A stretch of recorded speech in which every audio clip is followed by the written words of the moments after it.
De lunes a viernes, Cristian Barken nos invita a cultivar nuestro propio jardín para impedir que el desierto avance. Una hora de autocultivo intensivo, con conversaciones, historias, viajes, pensamientos. Un viaje a la palabra lleno de asombro para desenterrar los tesoros que nos esperan en nuestro propio jardín a la hora del regreso a casa. En Pauta 100.5 FM, aquí comienza Desde el Jardín. Lo esencial de toda exploración será volver al propio jardín y ver las cosas por primera vez. Decía el poeta T.S. Eliot: queridos y queridas radiovidentes, voy caminando de regreso a mi propio jardín, en medio de una ciudad convulsionada, sorteando barricadas. Muchas veces acabo de ver ahí barricadas humeando en una de las esquinas cercanas a esta calle, y ha sido así la tónica de estas últimas semanas, y por eso que he abierto mi jardín a una conversación desde el pensamiento, desde las humanidades, desde la historia, para tratar de darle una dimensión mayor o una espesor mayor de reflexión a esta crisis social, política tan grande que estamos viviendo como país. Por supuesto que yo vivo en un jardín exquisito, digamos, un lugar sencillo, con una pequeña casa, pero tengo mi pequeño regato de agua, mi pequeño riachuelo de agua pura que llega a la cordillera. Están los pájaros que me acompañan. Aquí empiezan a escucharse en este sector precordillerano las bandurrias, por ejemplo. Es un lugar idílico, pero y podría decir como Fray Luis de León, que descansada vida la que huye del mundanal ruido y sigue la perdida senda por donde han ido los pocos sabios que en el mundo han sido. Pero me parece que no es el momento de retirarse del mundo, sino que es el momento de llevar la reflexión al mundo, y en eso estamos y en eso estoy. Y justamente a propósito de eso, ayer en realidad, falleció uno de los grandes humanistas, diría yo, uno de los grandes filósofos, profesores destacadísimos del siglo XX chileno. Me refiero a Juan de Dios Vial Larraín, Premio Nacional de Humanidades y Ciencias Sociales, ex rector de la Universidad de Chile, autor de libros tan importantes como La metafísica cartesiana, era un experto en Descartes, La filosofía y teoría del amor, La filosofía de Aristóteles como teología del acto, La metafísica platónica y La vía de la verdad. En un artículo aparecido hoy en el Mercurio, en la página de Cultura, se destaca una reflexión de este destacado humanista Juan de Dios Vial. Me acuerdo que él también participó para ahí en un grupo o revista que se llamaba Dilema, donde había una playa de personas muy notables. Estaba un psiquiatra de apellido Dittborn, estaba Armando Roa, el psiquiatra. Era un momento, diría, un momentum de oro del pensamiento humanista en Chile. Y lo que decía Juan de Dios Vial, que las primeras 5 décadas del siglo XX habían sido de una gran riqueza intelectual y espiritual, que la ciencia y la transformación, estoy leyendo, de la visión de la naturaleza por la física, fue una notable empresa a partir de Einstein, Planck, bueno, cita filósofos como de la envergadura de Heidegger, Husserl, Bergson, Wittgenstein, Ortega y Gasset y Unamuno en España, ¿no? Además de todo lo que pasó en el arte, en la literatura, Proust, Kafka, Rilke, imagínense los nombres, Pound, Picasso, Matisse, Debussy, Stravinsky en la música, pero que sin embargo, según Juan de Dios Vial, el siglo XX había quedado de alguna manera devastado, no solamente en términos materiales, sino que también, diríamos, espiritualmente o intelectualmente. Nos dejaron devastados, decía él, y posiblemente va a pasar un tiempo antes de que vuelva a brotar la fuerza creadora del hombre. Uno tiene a veces la sensación, quizás no es tan así, de que esa devastación, la tierra baldía, a propósito de que citábamos a Eliot al comienzo, también se ha dado en una escala tal vez más chica, local en nuestro país. Tantas veces que hemos insistido de lo fundamental que es la enseñanza de la filosofía, del cultivo de la filosofía, que requiere un rigor, requiere estudio, requiere dedicación, de la historia, etcétera. Y de alguna manera me da la impresión de que nosotros hemos estado como en una suerte de estado farandulesco en los últimos años, donde ha faltado pensamiento, donde ha faltado reflexión, y cuando no hay pensamiento y cuando la élite política no piensa en serio, bueno, de repente estallan las cosas en la cara y nos encontramos en un escenario como en el que estamos. Por eso le pedí, después de leer una entrevista aparecida en La Segunda, al destacado filósofo, político, profesor, autor de libros muy importantes estudioso de la filosofía de Aristóteles y de otros filósofos también, Óscar Godoy. Él fue embajador de Chile en Italia, y me pareció que puede él ser una de esas personas que pueden dar tal vez un análisis político más lúcido que los mismos políticos, que uno los ve bastante desorientados, digamos, yendo de un lado a otro, sin convicciones, sin idea. Eso es lo más grave de todo, me parece a mí. Y por lo tanto lo invité a mi jardín, y por eso voy a apurarme un poco y no seguir en estas divagaciones.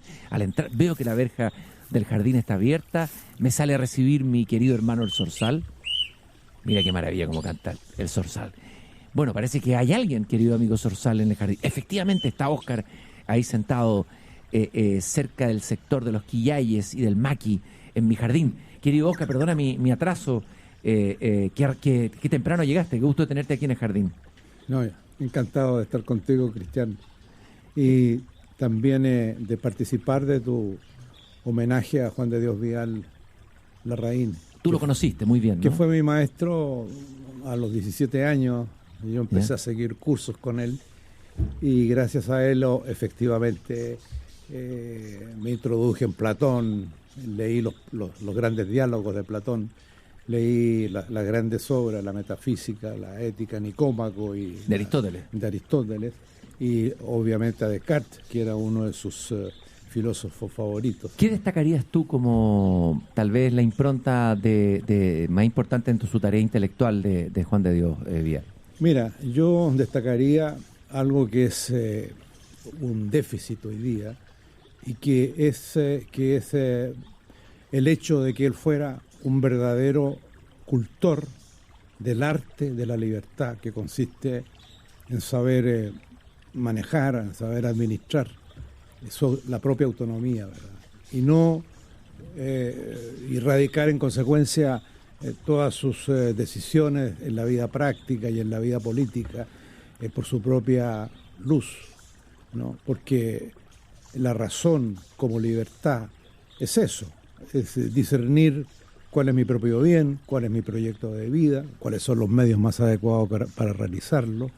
Y eso yo creo que Juan de Dios lo realizó en su vida de un modo superlativo. Fue un hombre libre por esencia. Estaba pensando, profesor, lo que tú dices. Yo recordaba aquí en el programa al filósofo chileno Jorge Millas, que hablaba en algunos de sus libros del peligro de una existencia sonambúlica, y citaba a Heráclito, claro, que dice, a sordos parecen los seres humanos, sí. Y están presentes, ausentes, y hablaba Millas de estar en un estado siempre vigílico con respecto a sí mismo. Claro. Un poco eso es, ¿no? No, eso es, y yo creo que el culmen de esa ausencia de capacidad para ejercitar el arte de la libertad, que es un término que yo uso y que encontré en Tocqueville, en su libro La democracia de la América. El arte de la libertad. Claro, ¿ya? Porque la palabra arte, techne, justamente está vinculada con la razón práctica y no con la razón especulativa. Entonces, el filósofo que solo piensa es algo lo más noble que existe en la creación humana, pero por otra parte, ¿verdad?, el destino de los hombres comunes y corrientes, el destino de la humanidad es el arte de su razón práctica, es decir, de su libertad. Y eso lo destaco mucho porque yo sé que él es, Juan de Dios, un gran filósofo y muy importante en nuestra cultura y en América Latina, ¿no? Esto de cultivar el arte de la libertad, ¿te parece algo escaso en estos días? Y tal vez podríamos ahí conectarlo con lo que está pasando hoy día en la sociedad chilena. Sí, claro que sí, porque te digo, lo que es claro es que el cultivo del arte de la libertad significa la autonomía, la independencia, pero no una independencia radical que nos aísle de lo colectivo, de la vida pública, ¿no? Un hiperindividualismo que siempre no fructífero, un hiperindividualismo que mata lo social, es fatal, ¿verdad? En cambio, digamos, el arte de la libertad incluye nuestra relación con el otro, una relación, digamos, poderosa con el otro. Y cuando, digamos, no se ejerce el arte de la libertad, a mi juicio, la razón deja de, digamos, de funcionar o de actuar como ese gran órgano, esa gran facultad humana que permite que los hombres no solamente sean felices individualmente, sino que cooperen a través de las generaciones. ¿Y qué ocurre allí, digamos? Ocurre lo que un filósofo llamaba las imbecilidades de la razón. Las imbecilidades de la razón. ¿Ya? Que yo encuentro... Buena, las imbecilidades de la razón. Exactamente. Y nosotros estamos viviendo en Chile en este momento imbecilidades de la razón. O sea, hay más inteligentontos que inteligentes. Sí, exacto. Para usar la expresión que usaba claro. la mamá de Nicanor Parra, inteligentonto. A ver, ¿cuáles son las imbecilidades de la razón Bueno, que tú ves circulando? Mira, por de pronto, digamos, cuando ocurre algo que afecta a la esencia y el supuesto fundamental de la vida política de una comunidad, que es el que el Estado es garante de las libertades, de los derechos de las personas, y falla la seguridad, que es muy denostada en Chile. La seguridad es como algo que se pone entre paréntesis y se confunde el uso de la coerción democrática con el uso de la coerción despótica y autoritaria. El uso de la coerción en el marco de la Constitución y las leyes de un Estado democrático y republicano con la coerción de un déspota o un tirano. Porque mucha gente anda diciendo que Claro. de alguna manera estamos viendo casi prácticamente una dictadura, que Exactamente. aquí sacaron las Fuerzas Armadas a la Claro, calle, y la gente que se han violado los derechos humanos. ¿Cuál es tu visión Claro, de eso desde esta mirada? Mucha gente, a lo mejor con una candidez e ignorancia muy grande, dice, estamos viviendo y recuperando esas escenas de la dictadura, digamos, cuando la fuerza se ejercía con, digamos, especial brutalidad, cuando la coerción del Estado era asesina y el Estado era un agente de la coerción. Y eso es falso.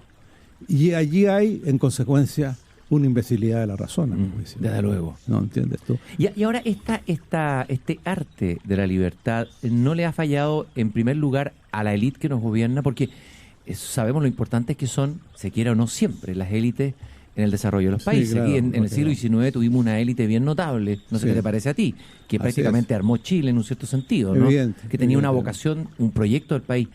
¿No esta especie de anomia o pérdida de este arte de la libertad no parte por las autoridades mismas que han perdido además su propia autoridad?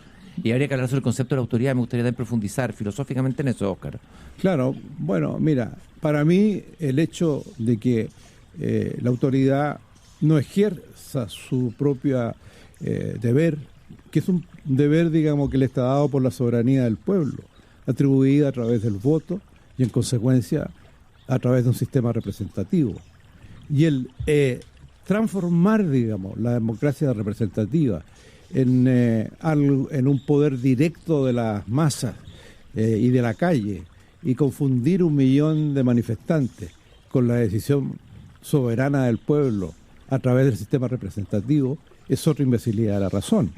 Y el que el Estado mismo, el gobierno, se haga, por así decirlo, cómplice de esa situación, como a mi juicio lo es el actual gobierno, es realmente insólito e increíble para mí.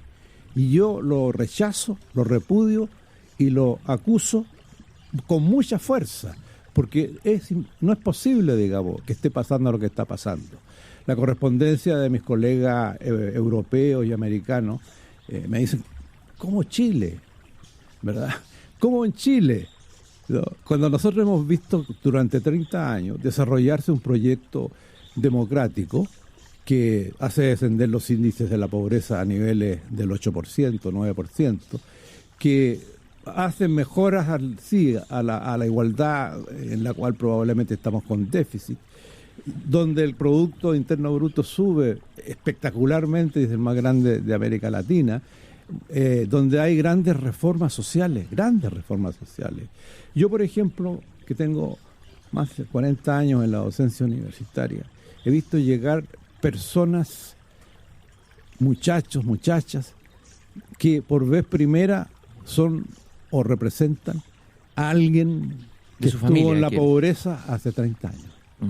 y que hoy día han salido de la pobreza y pueden, digamos, de algún modo preparar a sus hijos para entrar a la universidad.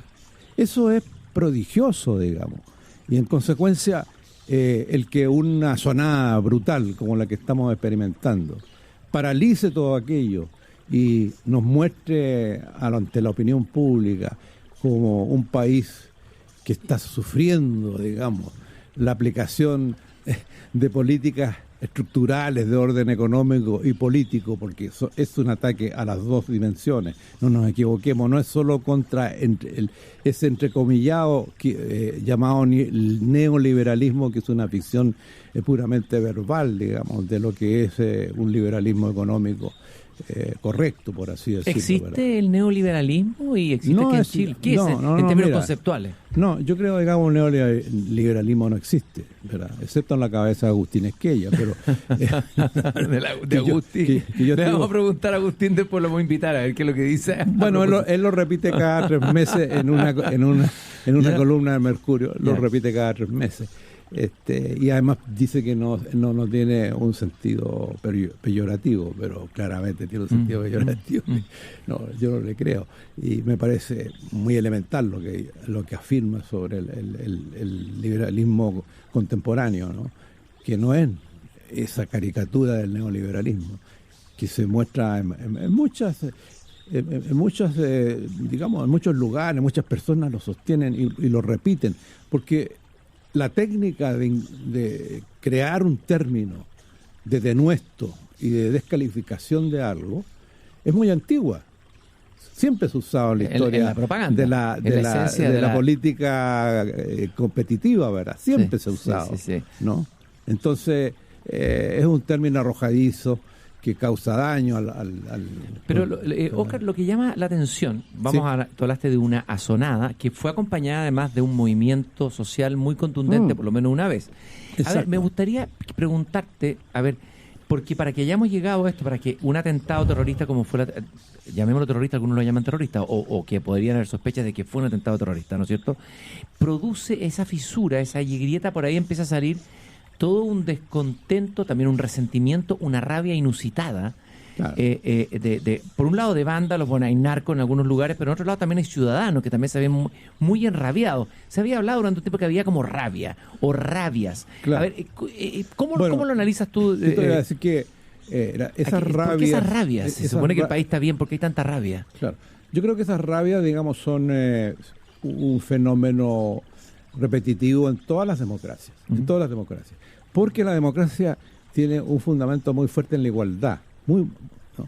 La libertad, pero la igualdad es primera, porque como además la igualdad es algo que se vive y que va con la vida misma, en cambio la libertad, como digo, requiere un arte de la libertad, una técnica de la libertad, y entonces es un esfuerzo, es un trabajo. Hay que hacer un trabajo. Es interesante que un liberal como tú diga que primero está la igualdad. Aquí entra un poco, tú hiciste una conferencia muy interesante en el CEP la semana pasada, me parece, sobre Alexis, hubo un encuentro ahí con invitados, sobre el gran pensador Alexis de Tocqueville, exacto, que también descubrió esta idea de que la igualdad está antes que la libertad, o la libertad está antes de la igualdad. ¿Cómo fue en Tocqueville esto? Él piensa, correctamente, yo estoy completamente de acuerdo, en que hay una precedencia de la igualdad en las democracias. Y mucha gente confunde democracia representativa. Digamos, esta es una cosa compleja, porque la idea de gobierno representativo es anterior al concepto, la idea y la práctica de la democracia representativa. En el siglo XIX se produce el matrimonio entre gobierno representativo, que tiene varios siglos de desarrollo y que tiene hitos muy grandes como la revolución inglesa, la independencia norteamericana y la misma revolución francesa, ¿entiendes tú? Que es la idea de que la soberanía es la soberanía popular, la soberanía política es la soberanía popular. Y dos, que el ejercicio de la soberanía exige en sociedades modernas la representación, que es un fenómeno filosófico, que es un tópico religioso, filosófico, pero al mismo tiempo obviamente práctico. Y lo que triunfa en la Revolución Inglesa es el predominio de la ley del poder legislativo, el primado en consecuencia de la representación sobre el poder real.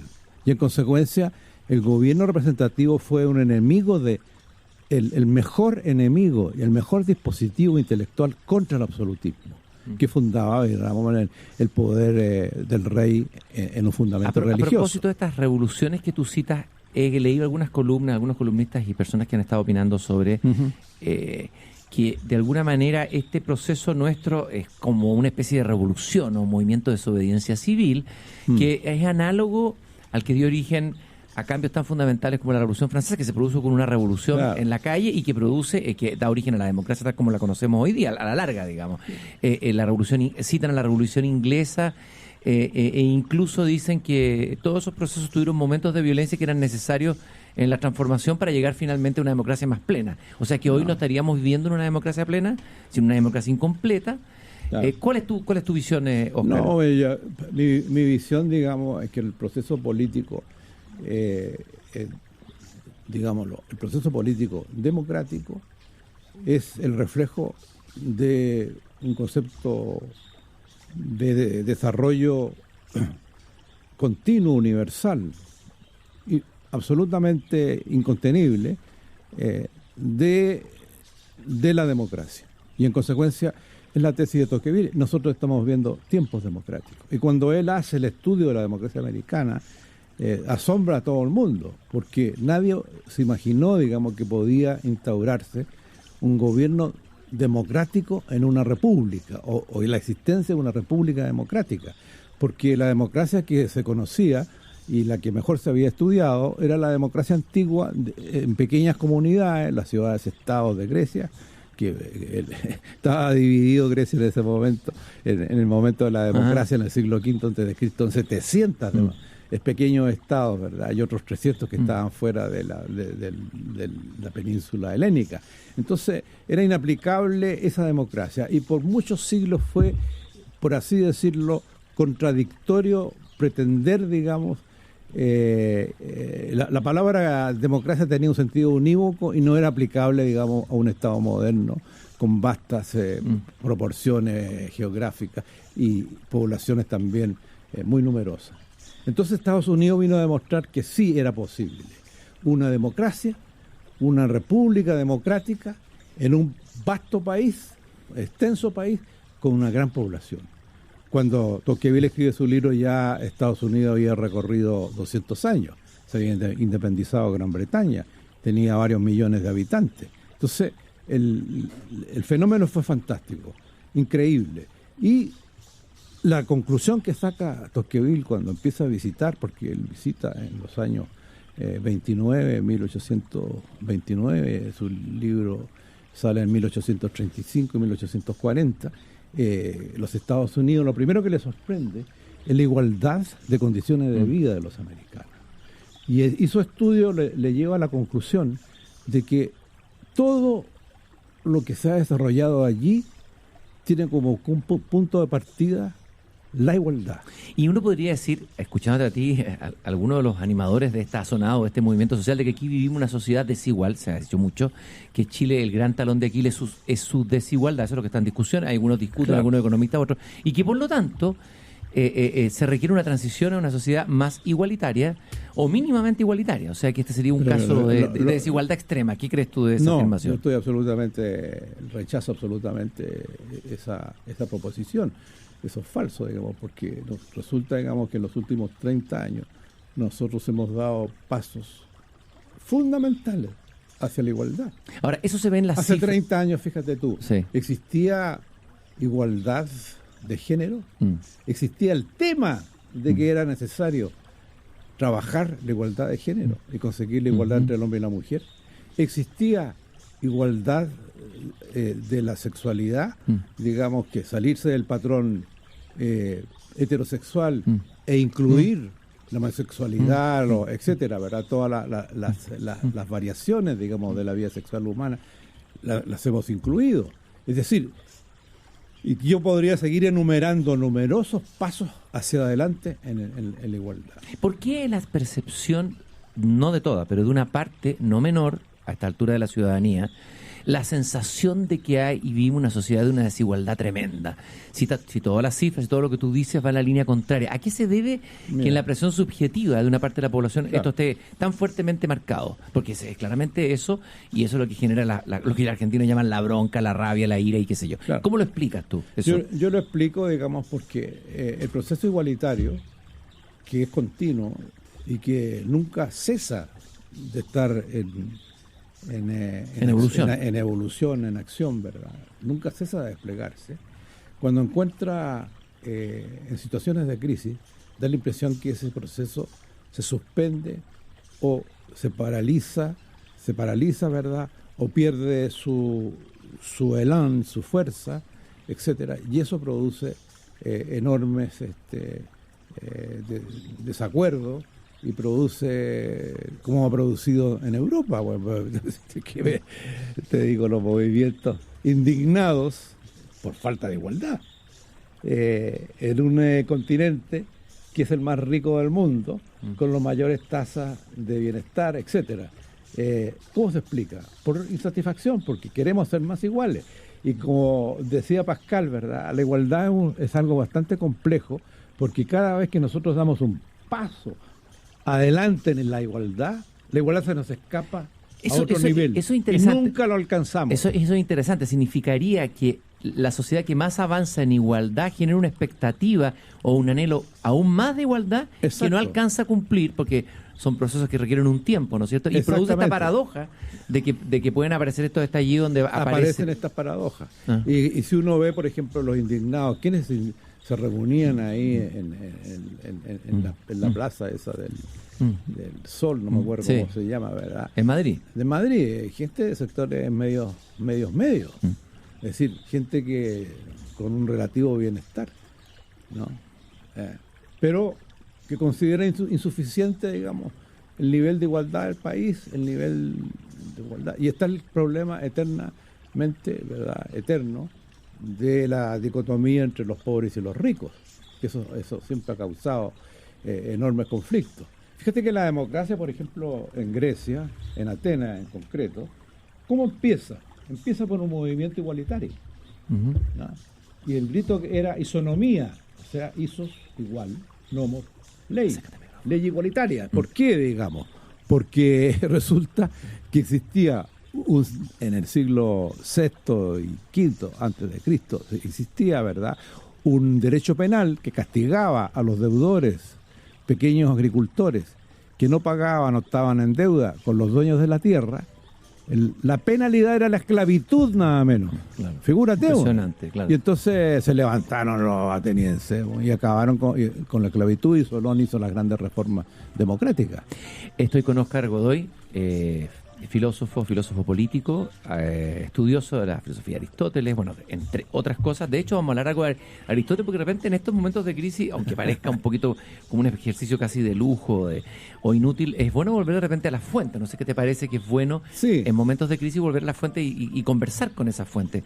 Quiero dejar esbozado, porque de alguna manera entiendo que para Aristóteles el objetivo finalmente de la política es la felicidad, la búsqueda de la felicidad, una felicidad que se busca en común, en comunidad, ¿no? Eso aparece en la Ética Nicómaco, que le dedica varios capítulos al tema de la felicidad, ¿no? Exactamente. Y la pregunta es que esta sociedad chilena que ha alcanzado buenos niveles económicos, que ha reducido aparentemente el tema de la desigualdad, etcétera, en relación al resto de América Latina, sin embargo, una parte importante de la población parece que no es feliz. Y habría que preguntarse, la pregunta que te quiero hacer, y la voy a dejar temblando en el aire para contestarle a la vuelta de esta pausa, Óscar, es si algo que tú señalaste al comienzo, que tal vez nuestra sociedad cayó en una suerte de individualismo, que tiene un elemento positivo, el individualismo, el desarrollo del individuo, ¿no? Pero cuando es exagerado, se convierte en egoísmo y comienzan a haber falencias por el lado de sentir no una pertenencia, no una comunidad que te ampare, etcétera. Empieza como a deteriorarse lo otro. No sé si eso es así o no, y eso lo conecto con un texto muy hermoso que escribiste en el CEP sobre la amistad, a partir de una frase de Aristóteles que dice: amigos, no hay amigos. Lo dejo temblando en el aire la pregunta para que lo pienses, y volvemos en unos minutos aquí, unos segundos en realidad, a Desde el Jardín. Muy bien.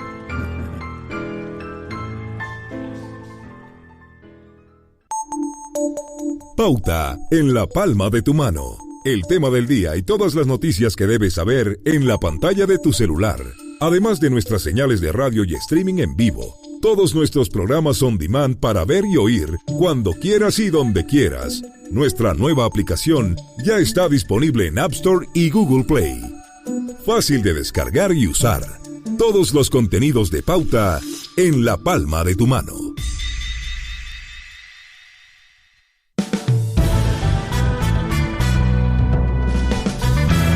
Todos los días desde las 2 de la tarde, en Pauta en Desarrollo, hablamos sobre las noticias que están marcando el día, junto a Marichu Sangronis. Conversa con nosotros en redes sociales y profundiza la información en nuestro diario digital, pauta.cl. Pauta. Hablemos de verdad. Estás escuchando Pauta 100.5 en Santiago, 99.1 en Antofagasta y 96.7 en Valparaíso y Temuco. Además, envíanos tus WhatsApps al más 569-685-17659. Ya lo sabes, WhatsApps más 569-685-17659. Seguimos conversando desde el jardín con Cristian Barken en Pauta 100.5.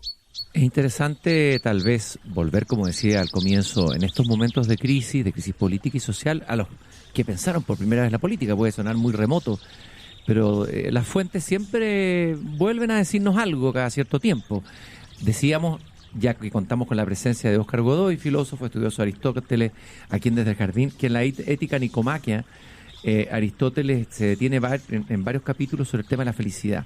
Y la felicidad parece estar íntimamente unida a la polis, a la constitución de una polis, a lo político finalmente, ¿no? El hombre no puede ser feliz solo, no puede ser feliz sino en la comunidad, en la relación con los otros. Y mi pregunta era si hay de alguna manera en el desarrollo de una sociedad como la chilena, que venía de un mundo tal vez más tradicional, donde los vínculos familiares, los vínculos sociales, los vínculos barriales, todo, los clubes, los movimientos, la religión también, todo eso empieza como a desmoronarse, a licuarse, a perderse. Empezamos a encontrar cada vez más sujetos solitarios, sujetos desarraigados, que también desarrollan su individualidad, son los consumidores, y eso tal vez puede ser el germen de la sensación de un sinsentido, de una pérdida de sentido en el horizonte, que es tierra fértil para que aparezcan, como así como aparecen las sectas en el ámbito religioso, para fanatismo de sectas en el ámbito político, surgimiento de grupos anarquistas que tientan a los jóvenes, les dan un horizonte de sentido, etcétera, etcétera, etcétera. No sé si se puede pensar así, o qué piensas tú de eso, Óscar. Bueno, Cristian es muy cercano.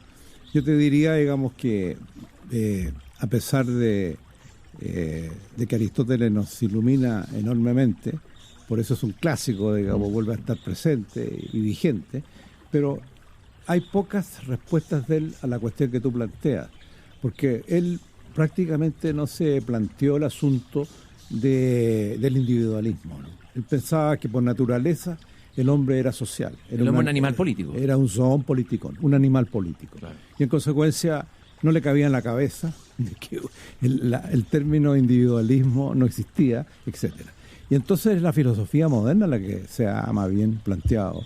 Y como filósofo político que se ha introducido profundamente en este tema, está el caso de Alexis de Tocqueville, ¿no? Un autor del siglo XIX. Y para él el individualismo tiene el valor de ser una de las dimensiones de la autonomía de las personas y de la independencia. Es porque los hombres, siendo autónomos, cultivan la independencia fuertemente y tienen una gran satisfacción en la vida privada, en la vida, dice él, de la pequeña comunidad, de su familia y de sus amigos. Eso ya lo habían visto otros autores liberales del mismo siglo, que son importantes, ¿verdad? Pero que, en fin, no nos vamos a extender en ello.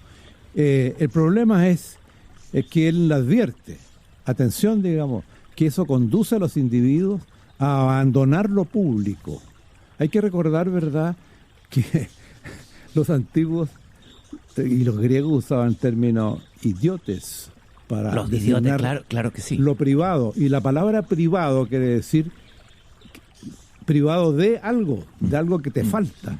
Mira y qué en consecuencia, Lo aquel que solamente se encierra en su vida privada, le falta lo público, le falta lo común.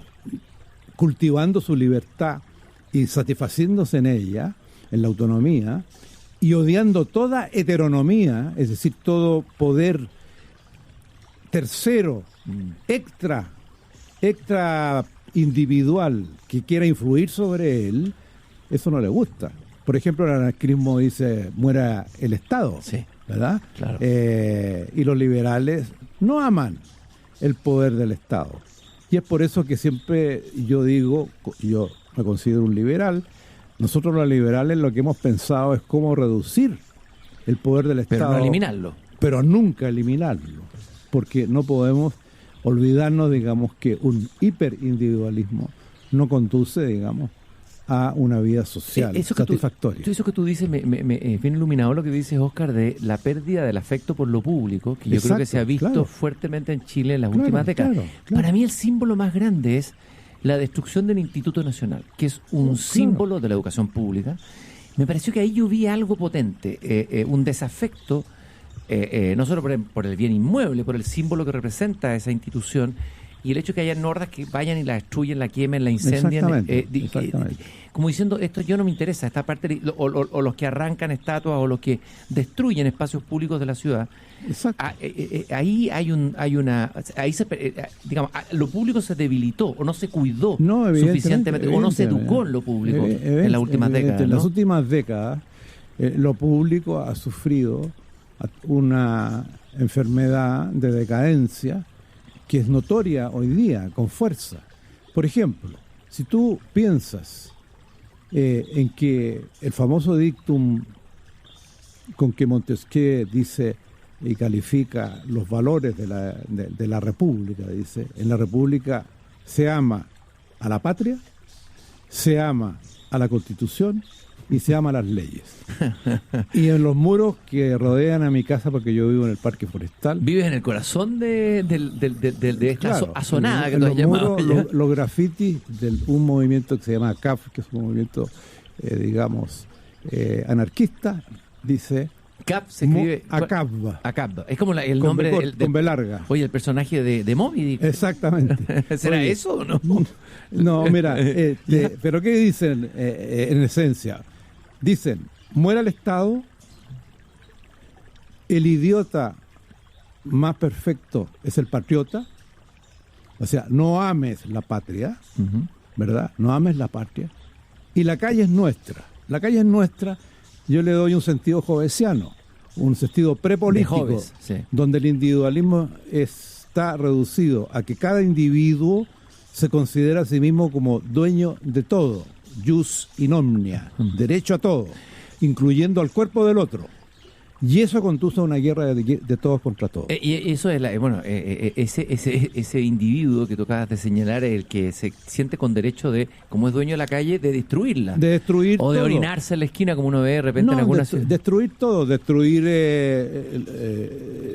el metro, destruir los supermercados, destruir los signos patrios, destruir los monumentos, digamos, violar las iglesias, etcétera, etcétera, etcétera. Los museos, todo. Eso es totalmente anarquista y es, digamos, una forma de individualismo brutal, porque cada individuo cree que es dueño de todo. O sea, uno podría decir que el anarquista es un individualista, al revés de lo que podría creerse. Un individualismo absoluto. Es la radicalidad del individualismo.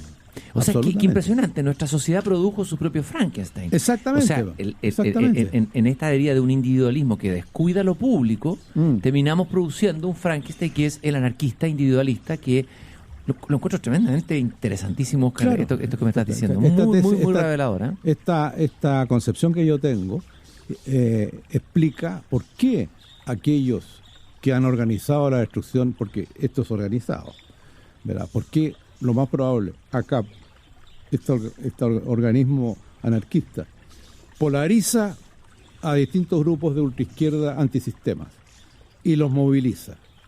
En segundo lugar, digamos, ¿A qué recurre? Recurre al resentimiento de un sector importante del país que ve frustrado su legítimo, digámoslo así, entre comillas, querer vencer las insatisfacciones de la vida en el plano social y tener más bienestar, tener más, etcétera, más igualdad.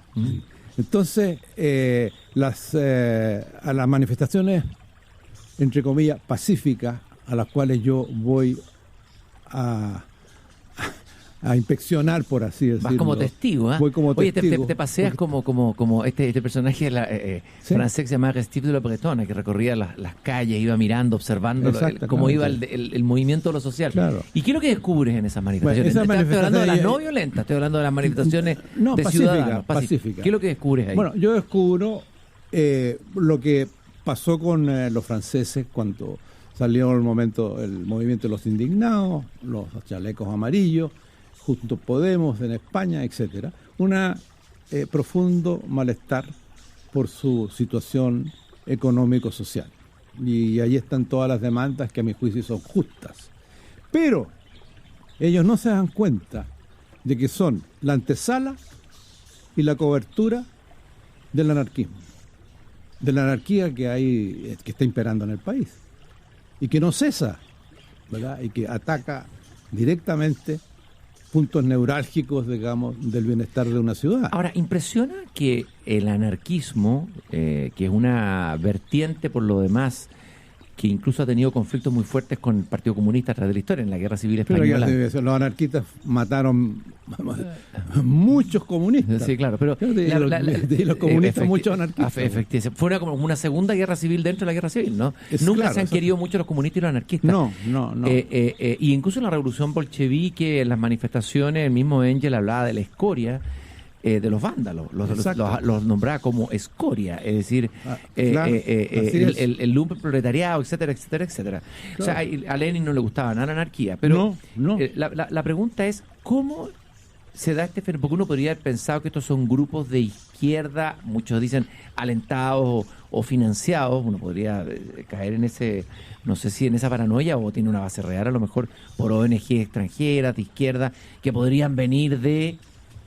No sé. No, a mí, mira, Pero sin embargo, lo que pega aquí, perdón, Oscar, es un movimiento anarquista con mucha fuerza y con mucha eficacia.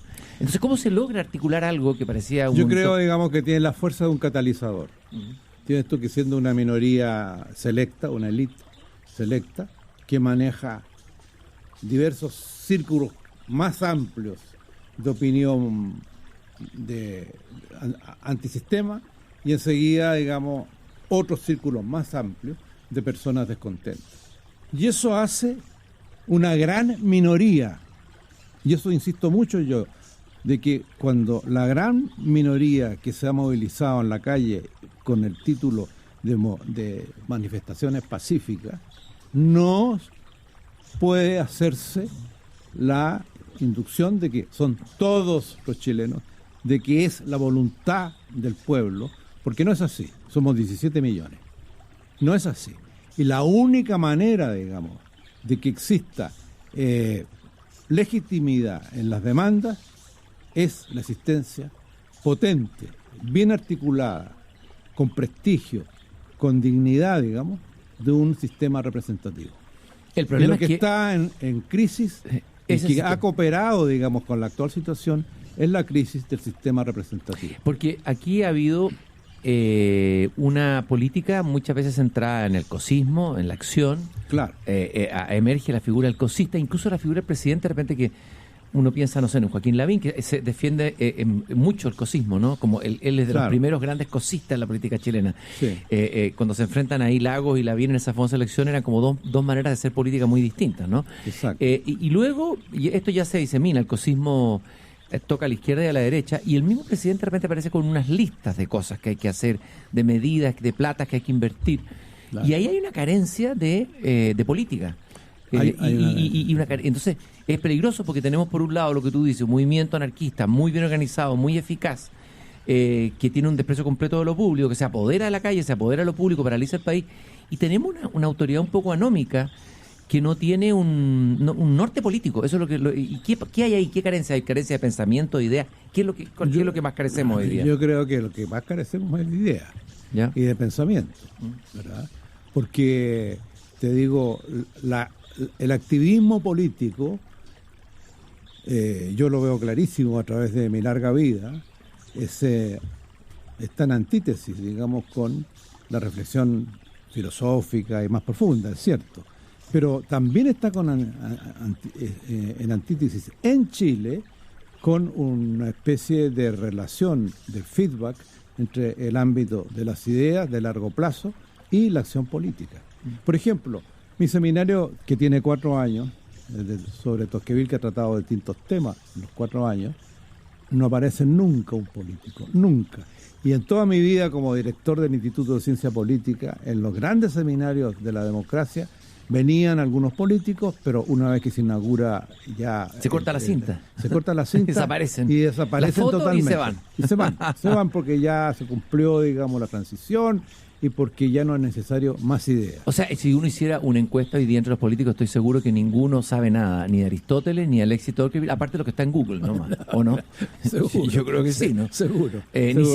Ni siquiera lo que está en Google. O sea, ¿y qué consecuencia tiene cuando una clase política, cuando una élite política carece de ideas y carece de pensamiento? Ahí aparece, te digo, la clásica idea del estadista, que es el político privilegiado que conoce el largo plazo, que tiene una previsión de largo plazo. Y aquí los políticos carecen de una capacidad discursiva, intelectual y poderosa de largo plazo. Entonces viven en el día a día, viven, digamos... En la inmediatez. En la inmediatez y viven estimulados por aquello que ellos creen que es la opinión prevalente, en la opinión pública prevalente, y que les debe servir de guía. Y eso son todas claudicaciones y son partes de la verdad, esto que he llamado la imbecilidad de la razón. Oye, y estaba pensando que el mismo presidente de la República, que ha demostrado una gran adicción a las encuestas, siguió las encuestas, pero sin embargo en la calle lo sobrepasó. Claro. También se ha dedicado a tuitear, muchos políticos tuiteando en todas partes del mundo, no solamente políticos que tuitean, pero que no estudian, o que no piensan, o que no van a estudiar o a escuchar a gente que sabe. O que tienen equipos de asesoría que son poco inteligentes, que son más bien especialistas en marketing político que estrategas políticos. No hay estrategas políticos de peso, digamos, en los staff de los políticos contemporáneos. No vas a encontrar tú un filósofo. O ¿entiendes tú? Alguien que piense en el largo plazo. No, son todos especialistas que están dedicados, digamos, a maximizar el favor público transformado en política, ¿no? ¿Cuál es tu evaluación en ese sentido de la autoridad máxima de la nación, el jefe de Estado?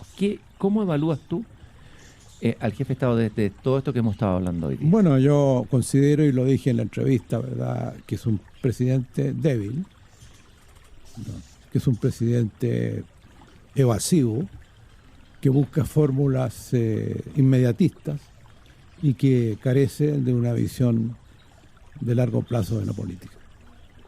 Una mala evaluación. Es mi presidente. Yo lo voté y lo elegí. Y yo veo, digamos, que en menos de la mitad de su mandato, él ha renunciado a su programa prácticamente, o a gran parte de su programa. Y ha cedido con una facilidad asombrosa a las demandas que él considera que son del país, y dice frases que son absolutamente, para mí, insólitas, como: estamos en otro Chile. ¿Qué estamos en otro Chile? Estamos en el mismo Chile de siempre. ¿Verdad? Chile es una continuidad. No hay otro Chile. O cuando habla, que llamó mucho la atención después de esta manifestación, donde estaba llena de pancartas que pedían su renuncia, diciendo qué maravillosa manifestación, esto es una expresión del vigor de la ciudadanía.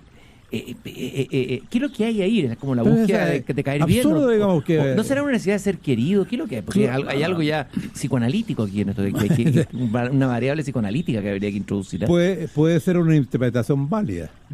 Sí. Yo lo concedo. Sí. Porque el amor por la popularidad, digamos, no puede ser una cualidad de un gran político, de un gran estadista. Un estadista no busca la popularidad, sino que busca el bien público. El bien público. Y el bien público hoy día está menoscabado, porque en el momento de que no hay seguridad, que es el primer, digámoslo así, principio que debe guiar toda acción gobernante, asegurar la mantención del Estado, punto uno, y asegurar la vida, la integridad corporal y los bienes de los ciudadanos, es el primer deber, el primum vivere, ¿verdad? Y de allí en adelante se puede construir mucho. Como decía un filósofo inglés, ¿verdad?, político, y enseguida el cuidado del otro, es decir, el cuidado, las políticas sociales, etcétera. Pero las políticas sociales no pueden construirse si lo primero de lo primero falla. Porque si tú te mueres asesinado en la calle, se acabó se acabó el bien común para ti y el bien privado para ti. Y eso es terrible. Estoy hablando con Oscar Godoy aquí en mi jardín en este día viernes, en medio de un país agitado. Los secos llegan al jardín, de repente llegan olor a bombas lacrimógenas, llegan olor, tengo limones y sal si quiere, Oscar. De repente olor a quemado, mucho incendio. Eso de que haya tanto incendio, yo decía la otra vez, me recordaba los episodios de ciertas revueltas de los grupos radicales nihilistas en Rusia, que le tocó a Dostoyevsky ver cómo en San Petersburgo mismo muy parecido, ¿eh? O sea, está más viejo que es bien vieja esta estrategia, ¿eh? No, es muy vieja, es muy vieja. Oye, entre paréntesis, eso es una cosa notable, ¿eh? Todo lo que está pasando en Chile ha sido escrito por autores que se han dedicado, digamos, a tecnificar la violencia, ¿no? ¿Recomendarías alguno? Qué interesante. Bueno, Sorel, por ejemplo, en sus escritos sobre la violencia, pero hay otros. El mismo Curcio Malaparte, digamos, la técnica del golpe de Estado. La violencia. Hasta Albert Camus, tiene una claro, la tecnificación de la violencia, la inteligencia violentista destinada a destruir el Estado, sus instituciones y la propiedad o lo que se llaman aquí en Chile, ¿verdad?, en forma que quiere ser elíptica o quiere ocultar, digamos, verdaderas intenciones. Las reformas estructurales, no se sabe lo que son las reformas estructurales, es un término vacío de contenido, más bien hay un designio ideológico ahí. Bueno, no nos gusta el mercado y queremos no tener mercado. No nos gusta la democracia representativa y queremos tener una democracia directa, pero como toda democracia directa termina siempre en manos de un individuo o de una minoría que es omnipotente y que se impone, y existe, como decía Tocqueville, la omnipotencia de la mayoría que se transforma en despótica y que crea poderes titulares, poderes heterónomos que someten al hombre y que privilegian y cumplen con fines de bienestar. Es cierto, eso es cierto, y hay que decirlo. No son regímenes que, por ejemplo, todos los 70 años de los regímenes socialistas no fueron solamente regímenes que esclavizaran a su población, no, les dieron habitación, les dieron educación, les dieron salud, pero a cambio de ese bienestar los transformaron en esclavos. Claro, pero eso Dostoyevsky lo había dicho, es entregar el pan a cambio de la libertad. Claro, que está eso en el diálogo del gran inquisidor en los hermanos Karamazov. O sea, te doy el pan y tú me entregas la libertad. ¿Y qué pasa? Volvemos de nuevo. ¿Qué pasa cuando entregamos la libertad? Y que parece que ese es un peligro en el horizonte. No sé si te parece, no hay que ser paranoico, que lo que está en peligro es la pérdida de esa libertad. Evidentemente, si tú te fijas, hoy día los grupos ultras cada vez más ponen en cuestión la tolerancia, ¿verdad?, y la paz, el concepto de paz como que, ¿verdad?, tranquilidad en el orden. No, la paz no es la tranquilidad en el orden. La paz es la omnipotencia, ¿verdad?, omnímoda de un sector sobre otro.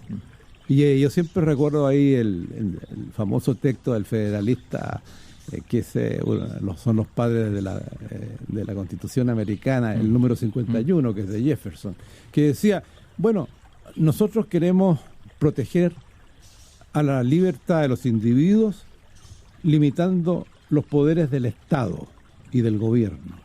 Pero también tenemos que limitar, ¿verdad?, el poder de minorías o de grupos que pudieran querer ser hegemónicos en relación a otros grupos. Y esa aspiración hegemónica, digamos, de estos grupos violentistas, es una claudicación de la democracia, es una destrucción de la democracia, es la creación de poderes heterónomos para sacrificar la autonomía de las personas. Oscar, yo sé que el filósofo no tiene por qué ser profeta, ¿no? Hay intelectuales que le piden qué va a pasar. Yo no soy. Madame, un escritor dijo, Madame, je ne suis pas prophète. No me acuerdo quién fue. Sí, le preguntó algo, Madame, je ne suis pas prophète, je suis poète. Señora, no soy profeta, soy poeta. Cuando le hacen una pregunta a Max Jacob. Pero sin embargo, me gustaría preguntarte cuál es la salida, porque a esta altura uno está claro que los políticos con que contamos, la mayoría, no quiero ser injusto, parecieran no tener un norte, no tener una guía, no tener un plan de ruta claro, una visión de largo plazo, como tú dijiste. Por lo tanto, hay que empezar a preguntarle a los intelectuales que vengan a ayudar a los políticos que dejaron de pensar durante mucho tiempo y están pagando caro el hecho de no haber pensado ni estudiado, ¿no es cierto? Digámoslo con todas sus letras. Sí, con todas las letras. ¿Qué salida posible, viable, razonable has pensado? Porque hay que tratar de alentar la esperanza. La gente está muy desesperanzada. He visto que está cundiendo el temor, la desesperanza, me preocupa eso. Hay gente que ve esto con mucha desesperanza. ¿Cuál es tu diagnóstico hacia adelante?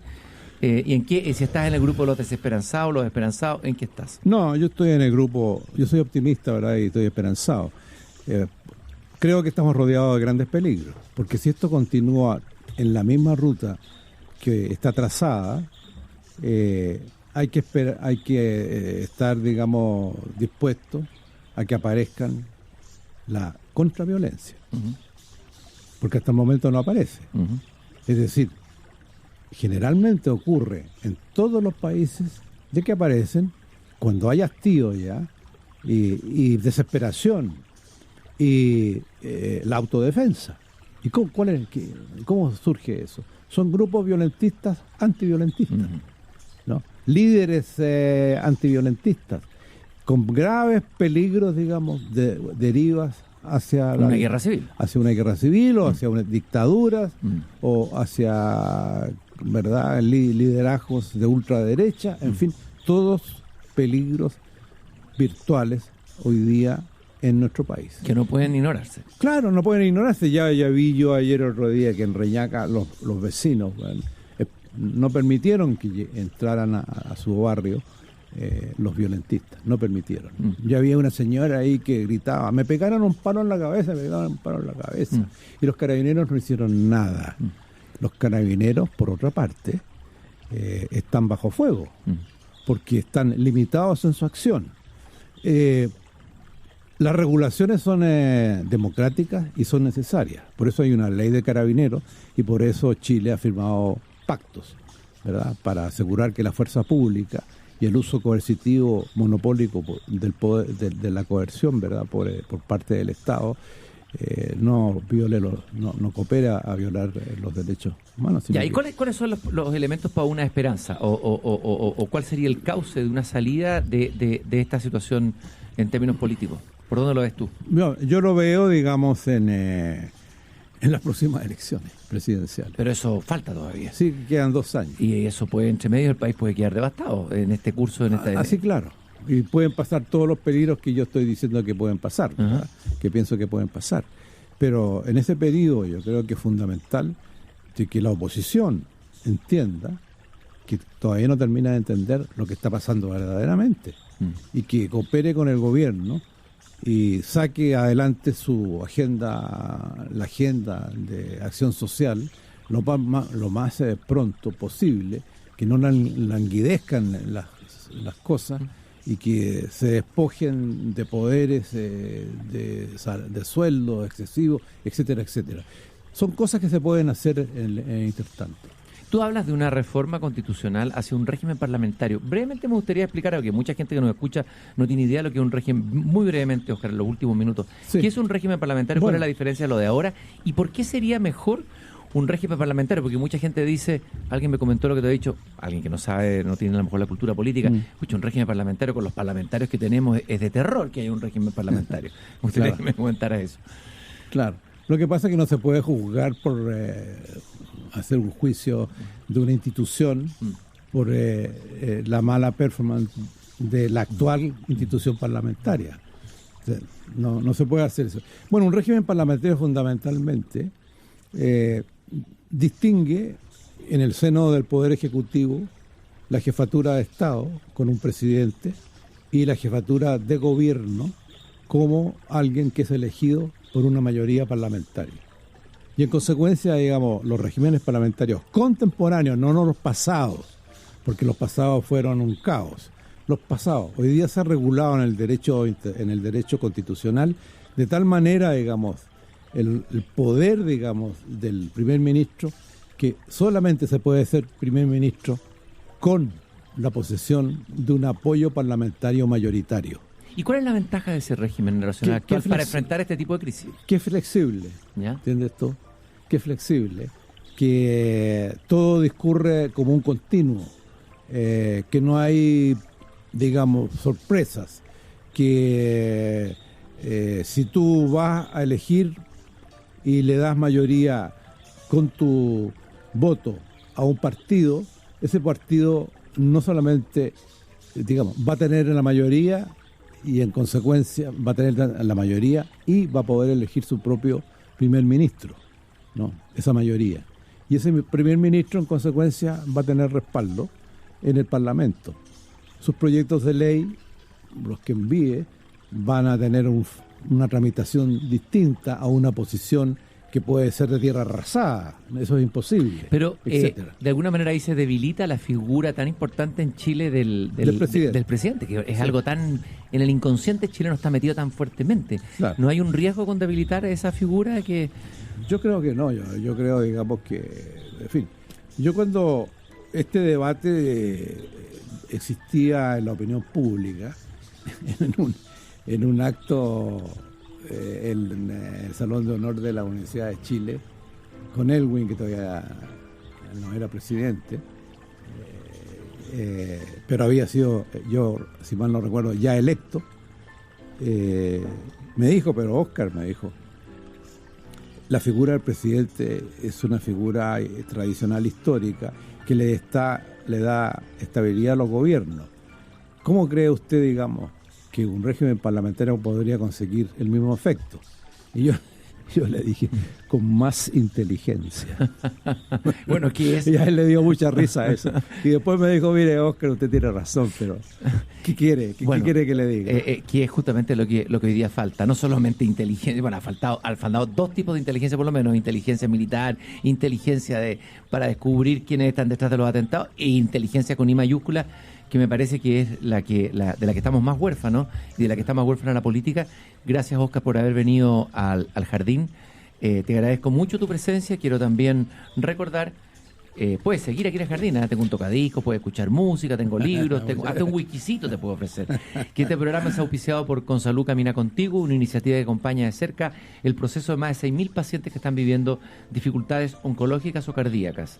Hace 5 años se creó el concurso de creación artística Consalud Camina Contigo. Un proyecto que permite que los pacientes puedan plasmar a través de la literatura, a través de la pintura, a través del arte y la expresión, o transformar a través de esa alquimia que produce la creación, su dolor en un relato y en una historia. Óscar, si tuvieras que terminar con una frase para estos tiempos de algún filósofo o pensador, así un regalo, una perlita que te viene a la mente, para trabajarla y rumiarla, que te parece que sería interesante trabajar o estudiar o profundizar, o que nos ilumine algo. Mira, yo creo que una frase que se me viene a la cabeza es que tenemos que amar más nuestra patria. Tenemos que amar más nuestra patria. Muchas gracias, Óscar, y un saludo a todos los radiovidentes que nos están escuchando para que tengamos días mejores. Nos encontramos nuevamente el lunes aquí en Desde el Jardín.